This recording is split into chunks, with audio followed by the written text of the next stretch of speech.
Hello students, हम इस video में बात करने वाले हैं supply curve of a firm and industry under perfect competition. तो इस फर्म और इंडस्ट्री दोनों के लिए हम शॉर्ट रन में भी सप्लाई कर्व को डिस्कस करेंगे और लॉन्ग रन में भी सप्लाई कर्व को डिस्कस करेंगे। सबसे पहले हमें पता होना चाहिए कि सप्लाई कर्व क्या होता है। सप्लाई कर्व एक कर्व होता है जो क्या दिखाता है कि वेरियस डिफरेंट प्राइसेस पर आप कंज्यूमर कितनी वेरियस डिफरेंट क्वांटिटीज़ को कंज्यूम करना चाहेगा। अब पहले हम शॉर्ट रन की बात करते हैं। शॉर्ट रन का कैसा रन होता है जहाँ पर कुछ फैक्टर्स वेरिएबल होते हैं और कुछ फैक्टर्स फिक्स फैक्टर होते हैं, और यदि फर्म अपना प्रोडक्शन बढ़ाना चाहती है तो कैसे बढ़ा सकती है? वेरिएबल फैक्टर्स में चेंज कर कर। और वेरिएबल फैक्टर्स में चेंज कर कर फर्म अपना प्रोडक्शन लगातार बढ़ा सकती है। लेकिन अब क्योंकि कुछ फैक्टर वेरिएबल फैक्टर हैं, कुछ फैक्टर फिक्स फैक्टर हैं, तो हम उसी हिसाब से शॉर्ट रन के सप्लाई कर्व को डिराइव करेंगे। जैसे कि आप डायग्राम में देखेंगे, एक्स एक्सिस पर आउटपुट लिया है, वाई पर रेवेन्यू और कॉस्ट लिया है। हमने average variable cost curve draw किया है, उसके ऊपर एवरेज कॉस्ट कर्व ड्रॉ किया है। शॉर्ट रन की बात कर रहे हैं इसलिए वेरिएबल कॉस्ट भी और टोटल एवरेज कॉस्ट भी ड्रॉ किया है। उसको नीचे से काटता हुआ मार्जिनल कॉस्ट कर्व ड्रॉ किया है। अब हम बात कर रहे हैं कि कुछ फैक्टर वेरिएबल्स हैं, कुछ फैक्टर शॉर्ट रन में फिक्स हैं, और फर्म यदि अपना प्रोडक्शन बढ़ाना चाहती है तो वेरिएबल फैक्टर्स को इंक्रीज़ करके बढ़ा सकती है। अब हमें देखना है कि शॉर्ट रन में सप्लाई कर्व कहाँ होगा फर्म का। तो फर्म कहाँ सप्लाई करना चाहेगी शॉर्ट रन में? फर्म वहाँ तक किसी भी चीज़ का प्रोडक्शन करना चाहेगी जहाँ पर वो प्राइस किस चीज़ के इक्वल नहीं हो जाता, एवरेज वेरिएबल कॉस्ट के। और तब तक तो फर्म जब प्राइस एवरेज वेरिएबल कॉस्ट के इक्वल होगा तब तक तो फर्म क्या करेगी? कंटिन्यू करेगी सप्लाई को। अगर प्राइस कम हो जाता है और प्रोडक्शन से प्राइस से फर्म अपनी वेरिएबल कॉस्ट को भी कवर नहीं कर पा रही है, तो फर्म इससे बेहतर डिसीजन किस चीज़ को समझेगी कि वो अपने प्रोडक्शन को बंद कर दे। तो अब इस कॉस्ट कर्व्स में हम देख सकते हैं कि यहाँ पर जो प्राइस लाइन ड्रॉ की गई है वो इस तरीके से ड्रॉ की गई है कि एबीसी को नीचे से काटती हुई जाए, price is equal to AR is equal to MR। और फिर हमने एक और प्राइस लाइन ड्रॉ की है जो AC को नीचे से काटती हुई जाती है, और इस पर हम OQ आउटपुट बना रहे हैं और इस पर हम OQ1 आउटपुट बना रहे हैं। तो शॉर्ट रन में फर्म हमने कहा कि तब तक किसी चीज़ का प्रोडक्शन करना चाहेगी जब तक कि वो वेरिएबल कॉस्ट को कवर नहीं कर रही होती। तो प्राइस कम से कम किसके इक्वल होना चाहिए? वेरिएबल कॉस्ट के। यानी कि फर्म कहाँ प्रोड्यूस करती है? वेयर MR MC एक दूसरे को काटते हैं, MC MR को नीचे से काटता है, तो इतना प्रोडक्शन कर रही है फर्म OQ। और इस प्रोडक्शन पर जो प्राइस चार्ज किया जा रहा है उससे फर्म अपनी एवरेज वेरिएबल कॉस्ट को कवर कर पा रही है। और यदि फर्म एवरेज वेरिएबल कॉस्ट को कवर कर पा रही है तो यहाँ पर फर्म लगातार आउटपुट को प्रोड्यूस भी कर सकती है, और फर्म चाहे तो अपने प्रोडक्शन को इससे नीचे आने के बाद प्राइस को बंद भी कर सकती है। तो ये पॉइंट आपको पता है कि शटडाउन पॉइंट भी कहलाता है। इसके ऊपर यानी कि इसके P प्राइस के ऊपर यदि कोई भी प्राइस होता है इकोनॉमी में, जैसे कि P1 प्राइस है, यहाँ पर MR MC यहाँ काट रहे हैं, तो फर्म कितना प्रोड्यूस करेगी? OQ1। तो यहाँ पर फर्म ज़्यादा प्रोड्यूस करना चाहती है और ज़्यादा प्राइस चार्ज कर सकती है, तो जहाँ पर वेरिएबल कॉस्ट कवर हो रही है उसके ऊपर फर्म कहीं भी प्रोड्यूस कर सकती है। और कहाँ प्रोड्यूस करती है फर्म? जहाँ पर MR और MC एक दूसरे को काटते हैं। MR मतलब प्राइस लाइन, हम कोई भी प्राइस लाइन ड्रॉ कर सकते हैं, वो MC को काटती होगी और जहाँ काटती होगी वहीं पर हमारा इक्विलिब्रियम डिसाइड होगा। इसीलिए एवरेज वेरिएबल कॉस्ट के ऊपर का जो भी MC है, मार्जिनल कॉस्ट का हिस्सा है, वो फर्म का सप्लाई कर्व कहलाएगा अंडर द परफेक्ट कंपटीशन, जबकि फर्म शॉर्ट रन में है। इसके बाद हम बात करेंगे कि परफेक्ट कंपटीशन में शॉर्ट रन में इंडस्ट्री का इक्विलिब्रियम कहाँ होता है। इंडस्ट्री अपने आप में कुछ नहीं बल्कि फर्म्स का ग्रुप होती है। तो सप्लाई कर्व ऑफ इंडस्ट्री कैसे निकाला जा सकता है? यदि हम सारी फर्म्स के सप्लाई कर्व को लेटरल समेशन कर देते हैं तो हमें एक शॉर्ट रन में इंडस्ट्री का सप्लाई कर्व मिल सकता है। मान लीजिए 100 एक जैसे फर्म्स हैं, आइडेंटिकल फर्म्स हैं इंडस्ट्री में, और हर एक OQ आउटपुट बना रही है OP प्राइस पर। तो टोटल सप्लाई इंडस्ट्री में कैसे निकाली जा सकती है OP प्राइस पर? OQ आउटपुट इंटू 100 क्योंकि फर्म्स थी, जितना आउटपुट उन्होंने बनाया that is equal to 100Q, ये इंडस्ट्री का सप्लाई कहलाएगा। इसी चीज़ को डायग्राम के थ्रू दिखाया गया है। एक्स एक्सिस पर आउटपुट, वाई एक्सिस पर रेवेन्यू और कॉस्ट लिए गए हैं।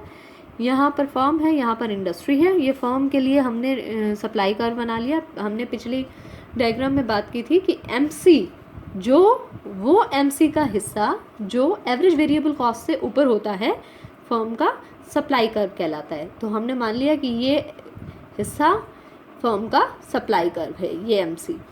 तो इस पर यदि फर्म इतना प्राइस चार्ज करेगी, MR ड्रॉ कर सकते हैं, P is equal to AR is equal to MR, तो यहाँ पर आउटपुट प्रोड्यूस करेगी।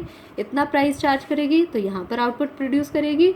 अब हमें फर्म से इंडस्ट्री का निकालना है, तो फर्म का लेटरल समेशन से इंडस्ट्री का आ सकता है। हम मान लेते हैं 100 फर्म्स इंडस्ट्री में हैं, तो एक फर्म P प्राइस पर OQ आउटपुट जनरेट कर रही है, प्रोड्यूस कर रही है। तो 100 फर्म्स कितना करेंगी? OQ into 100 that is 100Q। किस प्राइस पर? P प्राइस पर। P1 प्राइस पर एक फर्म कितना आउटपुट जनरेट कर रही है? OQ1। तो P1 प्राइस पर इंडस्ट्री में कितना आउटपुट जनरेट होगा? 100 इंटू Q1।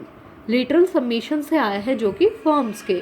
तो फर्म के सप्लाई कर्व से हम इंडस्ट्री का सप्लाई कर्व इजीली निकाल सकते हैं। कैसे? लेटरल समेशन करके। अब हम बात करते हैं शॉर्ट रन के बाद लॉन्ग रन के सप्लाई कर्व की परफेक्ट कंपटीशन में। पहले हम फर्म की बात करेंगे। लॉन्ग रन का सप्लाई कर्व फर्म का कहाँ होगा? लॉन्ग रन वो टाइम पीरियड है जिसमें सारे के सारे फैक्टर वेरिएबल होते हैं। हम इजीली अपने प्रोडक्शन को एडजस्ट कर सकते हैं, और लॉन्ग रन में हर एक फर्म जब इजीली अपने प्रोडक्शन को एडजस्ट कर सकती है तो कहाँ प्रोड्यूस करेगी? जहाँ पर मिनिमम कॉस्ट अराइज होंगी। मिनिमम कॉस्ट को अचीव करना चाहेगी और ऑप्टिमम प्रोडक्शन करना चाहेगी। डायग्राम के थ्रू इस चीज़ को दिखाया गया है। एक्स एक्सिस पर आउटपुट, वाई एक्सिस पर रेवेन्यू और कॉस्ट। और फर्म आपकी लॉन्ग रन में इक्विलिब्रियम में कब होगी? जब LAC और LMC दोनों को मिनिमम पर काटता हुआ price is equal to AR equal to MR होगा। क्यों? क्योंकि फर्म मिनिमम कॉस्ट को अचीव करना चाहती है, ऑप्टिमम आउटपुट को अचीव करना चाहती है। तो फर्म कहाँ प्रोड्यूस करती है? जहाँ पर नॉर्मल प्रॉफिट हो रहे होते हैं, कॉस्ट मिनिमम हो रही होती है, फर्म OQ आउटपुट जो है वो प्रोड्यूस करेगी। तो और फर्म किस चीज़ को अचीव करना चाहेगी? लॉन्ग रन की एवरेज कॉस्ट को। वहाँ शॉर्ट रन में जब हम बात कर रहे थे तो हमने कहा था कि फर्म किसको अचीव करना चाहती है? एवरेज वेरिएबल कॉस्ट को, और फिक्स कॉस्ट का लॉस मिनिमम लॉस होता है। लेकिन लॉन्ग रन में फर्म एवरेज कॉस्ट को पूरे को कवर करना चाहती है। यदि फर्म एवरेज कॉस्ट को एवरेज रेवेन्यू से कवर नहीं कर पाती, एवरेज रेवेन्यू कम होता है एवरेज कॉस्ट से, तो फर्म अपना प्रोडक्शन बंद कर देती है, फर्म ज़्यादा प्रोडक्शन नहीं करेगी। कम से कम फर्म कहाँ प्रोडक्शन करना शुरू करेगी? जहाँ पर उसको इतना एवरेज रेवेन्यू मिल रहा हो जितने की उसकी एवरेज कॉस्ट है। तो LAC से ऊपर जो भी LMC का हिस्सा है, जहाँ पर हम कोई भी प्राइस लाइन ड्रॉ कर सकते हैं और कोई भी आउटपुट जनरेट कर सकते हैं, वो हिस्सा आपका लॉन्ग रन में फर्म का सप्लाई कर्व कहलाएगा। अब इंडस्ट्री के सप्लाई कर्व की बात करते हैं। लॉन्ग रन में इंडस्ट्री फिक्स नहीं हो सकती क्योंकि नंबर ऑफ़ फर्म्स कम हो सकती हैं, नंबर ऑफ़ फर्म ज़्यादा हो सकती हैं, एंट्री एग्जिट होती रहती है। तो ऐसे में यदि हम इंडस्ट्री का सप्लाई देखना चाहते हैं कि इंडस्ट्री में कितनी सप्लाई हो रही है, तो कैसे देखेंगे? S is equal to Q into N, where S is equal to supply of industry. कितनी सप्लाई हो रही है? Q is optimum number of firm, optimum output of a firm, N is number of firm. तो कितनी firms market में exist करती हैं industry में और कितना आउटपुट जनरेट कर रही हैं, तो उससे टोटल सप्लाई हम इंडस्ट्री की निकाल सकते हैं। अब इंडस्ट्री का जो सप्लाई कर्व दिया गया है वो law of cost per depend करता है कि किस तरीके से इंडस्ट्री में लॉन्ग रन में फर्म के एंट्री और एग्जिट से कॉस्ट पर फ़र्क पड़ता है। प्रोडक्शन बढ़ने से कॉस्ट पर कैसा फ़र्क पड़ेगा। तो 3 तरीके की cost industry, constant cost industry, increasing और डिक्रीजिंग। पहले कांस्टेंट कॉस्ट इंडस्ट्री की बात करते हैं। कांस्टेंट कॉस्ट इंडस्ट्री हमने लास्ट वीडियो में भी डिस्कस की थी कि जहाँ पर प्रोडक्शन बढ़ने के कारण फर्म की कॉस्ट पर कोई फ़र्क नहीं पड़ता, कांस्टेंट कॉस्ट इंडस्ट्री कहलाती है। डायग्राम के थ्रू इस चीज़ को दिखाया गया है, इधर फर्म के लिए बनाया, इधर इंडस्ट्री के लिए, एक्स एक्सिस पर आउटपुट, वाई पर रेवेन्यू और कॉस्ट दोनों के लिए। तो शुरू में डी डिमांड कर्व होता है इंडस्ट्री का, एस सप्लाई कर्व होता है। इंडस्ट्री परफेक्ट कंपटीशन में प्राइस मेकर है, जहाँ पर डिमांड और सप्लाई बराबर होंगे वहाँ पर प्राइस डिसाइड होगा, आउटपुट डिसाइड होगा। अब ये प्राइस फर्म को लेना पड़ेगा और फर्म भी यहाँ पर कैसे सिचुएशन में होगी, इक्विलिब्रियम के सिचुएशन में होगी। तो एसएसी और एसएमसी ड्रॉ कर दिए गए हैं, फर्म का इक्विलिब्रियम दिखा दिया गया है। यहाँ पर इतना आउटपुट फर्म जनरेट कर रही है जबकि वो नॉर्मल प्रॉफिट कमा रही है। अब ऐसे में क्या होगा, यदि डिमांड इंक्रीज़ हो जाएगी, डिमांड इंक्रीज़ होगी तो नई फर्म्स मार्केट में आएंगी तो आपकी सप्लाई भी इंक्रीज़ होगी। और आपकी सप्लाई कब तक इंक्रीज़ होगी, जब तक कि फर्म नॉर्मल प्रॉफिट ही ना कमाए, क्योंकि लॉन्ग रन की बात कर रहे हैं आप, तो लॉन्ग रन में एक ही सिचुएशन प्रिवेल करेगी नॉर्मल प्रॉफिट की। लेकिन जैसे ही सप्लाई बढ़ेगी वैसे ही कांस्टेंट कॉस्ट इंडस्ट्री में कॉस्ट पर कोई फ़र्क नहीं पड़ता है, केवल हमारा आउटपुट बढ़ जाता है इंडस्ट्री के लिए और आउटपुट हमारा फर्म के लिए भी प्रोडक्शन का जो है वो बढ़ जाएगा, लेकिन कॉस्ट पर कोई फ़र्क नहीं पड़ा। तो कॉस्ट कर्व्स सेम है, एसएसी 1 और एसएमसी 1 की तरफ शिफ्ट हो गया, लेकिन सिमिलर लेवल ऑफ कॉस्ट रहेगा। लेकिन प्रोडक्शन जो है वो Q से Q1 हो गया है इंडस्ट्री में, M से N हो गया है फर्म में। प्रोडक्शन दोनों के लिए बढ़ गया है लेकिन प्राइजेस सेम है, क्योंकि कांस्टेंट कॉस्ट इंडस्ट्री की बात करें, प्रोडक्शन बढ़ने से कॉस्ट पर कोई फ़र्क नहीं पड़ता, इसीलिए प्राइजेस पर भी कोई फ़र्क नहीं पड़ेगा। लेकिन जैसे ही डिमांड बढ़ेगी वैसे ही सप्लाई बढ़ेगी, इसीलिए आउटपुट बढ़ जाएगा।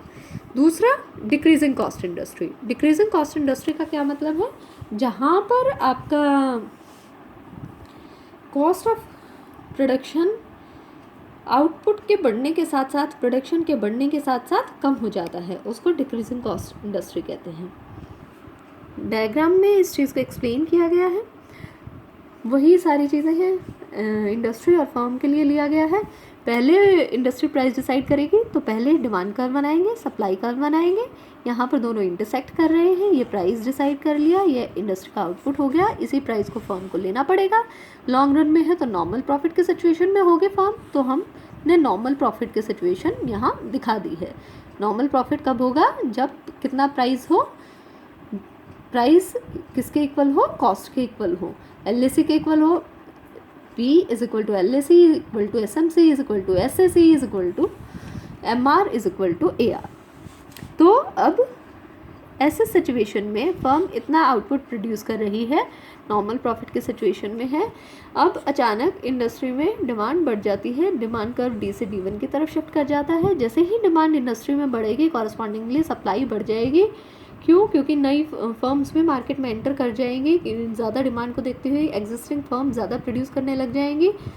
लेकिन ये सप्लाई कब तक बढ़ेगी, ये सप्लाई तब तक बढ़ेगी जब तक कि फर्म दोबारा से नॉर्मल प्रॉफिट की सिचुएशन में नहीं आती। और नॉर्मल प्रॉफिट के सिचुएशन में कैसे दिखाएंगे अब हम फर्म को, डिक्रीजिंग कॉस्ट इंडस्ट्री है, याद रखिए। डिक्रीजिंग कॉस्ट इंडस्ट्री में जैसे ही सप्लाई बढ़ेगी, जैसे ही प्रोडक्शन बढ़ेगा, वैसे ही कॉस्ट डिक्रीज हो जाती है, यानी कॉस्ट कर्व्स ऊपर से नीचे की तरफ शिफ्ट कर जाते हैं। कहीं भी शिफ्ट कर सकते हैं, ये थोड़ा ऊपर भी दिखा सकते हैं, थोड़ा नीचे भी दिखा सकते हैं। तो कॉस्ट कर्व्स आपके नीचे की तरफ शिफ्ट कर जाएंगे सारे, और फर्म नए डिमांड और नए सप्लाई को काटने से जो इक्विलिब्रियम प्राइस डिसाइड होगा, जो इंडस्ट्री डिसाइड करेगी, वो फर्म को लेना पड़ेगा। तो ये प्राइस कहाँ पर डिसाइड किया जाएगा, जहाँ से फर्म दोबारा से नॉर्मल इक्विलिब्रियम की सिचुएशन दिखानी है, क्योंकि लॉन्ग रन की बात कर रहे हैं। इसीलिए हम पहले क्या करेंगे, कॉस्ट कर्व को ऊपर से नीचे की तरफ शिफ्ट कर लेंगे और यहाँ से एक प्राइस लाइन ड्रॉ करेंगे, जो और इस प्राइस लाइन पर हम सप्लाई कर्व ड्रॉ कर लेंगे। क्यों, क्योंकि सप्लाई कर्व ईजिली ड्रॉ हो जाएगा हमें यदि प्राइस मिल जाती है। तो ये एक छोटी सी ट्रिक है, यहाँ पर हम देखते हैं कि ये जो नया प्राइस आया है, यहाँ पर इंडस्ट्री इतना आउटपुट प्रोड्यूस कर रही है और यहाँ पर फर्म भी ज़्यादा आउटपुट प्रोड्यूस कर रही है और प्राइसेस आपके कम हो गए हैं। प्राइसेस कम क्यों हो गए हैं? डिक्रीजिंग कॉस्ट इंडस्ट्री है। डिक्रीजिंग कॉस्ट इंडस्ट्री में कॉस्ट डिक्रीज़ होगी तो प्रोड्यूसर प्राइसेस भी कम कर सकता है और आउटपुट पहले के बजाय ज़्यादा प्रोड्यूस करता है। अब हम इनिशियल इक्विलिब्रियम ए और लास्ट वाले इक्विलिब्रियम बी, यानी कि डी पहला इक्विलिब्रियम कहाँ था? जहाँ पहले वाला डिमांड कर्व और पहले वाला सप्लाई कर्व एक दूसरे को काट रहे थे। लास्ट इक्विलिब्रियम मतलब नया डिमांड कर्व और नया सप्लाई कर्व जहाँ एक दूसरे को काट रहे हैं। इन दोनों को ज्वाइन करते हैं तो हम लॉन्ग रन का सप्लाई कर्व निकाल सकते हैं, जो कि एक डाउनवर्ड स्लोपिंग कर्व है। फिर है increasing cost industry. Increasing cost industry में ठीक डिक्रीजिंग कॉस्ट इंडस्ट्री के उल्टा होता है। यहाँ पर हम देखेंगे पहले इंडस्ट्री प्राइस डिसाइड कर रही है, डिमांड कर्व बना लिया, सप्लाई कर्व बना लिया, दोनों एक दूसरे को काट रहे हैं, प्राइस डिसाइड हो गया। इस प्राइस को फर्म को लेना पड़ेगा। फर्म कैसे सिचुएशन में होगी? नॉर्मल प्रॉफिट की सिचुएशन में होगी, क्योंकि लॉन्ग रन की बात कर रहे हैं। तो अब डिमांड अचानक से बढ़ जाएगी। डिमांड बढ़ेगी तो नई फर्म्स मार्केट में एंट्री करेंगी तो उसके कारण हमारे सप्लाई भी कंपैरेटिवली बढ़ेगी। और लेकिन सप्लाई कब तक? सप्लाई जैसे ही बढ़ेगी, प्रोडक्शन जैसे ही बढ़ेगा, इंक्रीजिंग कॉस्ट इंडस्ट्री की बात कर रहे हैं तो कॉस्ट कर्व नीचे से ऊपर की तरफ कहीं शिफ्ट हो जाएंगे, क्योंकि एक इंडिविजुअल फर्म और इंडस्ट्री के लिए कॉस्ट कर्व्स शिफ्ट हो रहे हैं। तो फर्म के लिए अगर कॉस्ट ज़्यादा हो जाएगी तो फर्म पहले की बजाय कम प्रोड्यूस करना चाहेगी और सप्लाई इंडस्ट्री में टोटल बढ़ जाता है, क्योंकि नंबर ऑफ फर्म्स बढ़ जाती हैं तो इंडस्ट्री में नए प्राइस पर आउटपुट बढ़ जाएगा। लेकिन ये जो नया प्राइस नए डिमांड और नए सप्लाई के काटने से हमें प्राप्त हुआ है, ये फर्म को लेना ही पड़ता है और फर्म दोबारा से कैसे प्रॉफिट की सिचुएशन में होगी? नॉर्मल प्रॉफिट की सिचुएशन में, और फर्म का आउटपुट पहले से कम हो जाएगा। क्यों? क्योंकि फर्म के लिए इंडिविजुअल फर्म जहां हम बात कर रहे हैं, कॉस्ट ऑफ प्रोडक्शन पहले से बढ़ गया है, इसीलिए फर्म पहले से कम प्रोडक्शन करने में इंटरेस्टेड होगी, जबकि ओवरऑल इंडस्ट्री के लिए आउटपुट बढ़ जाएगा। तो यहाँ पर आउटपुट बढ़ जाता है इंडस्ट्री के लिए, फर्म के लिए कम हो जाता है और प्राइसेस पहले की बजाय ज़्यादा हो जाएंगे, क्योंकि कॉस्ट ऑफ प्रोडक्शन बढ़ रहा है।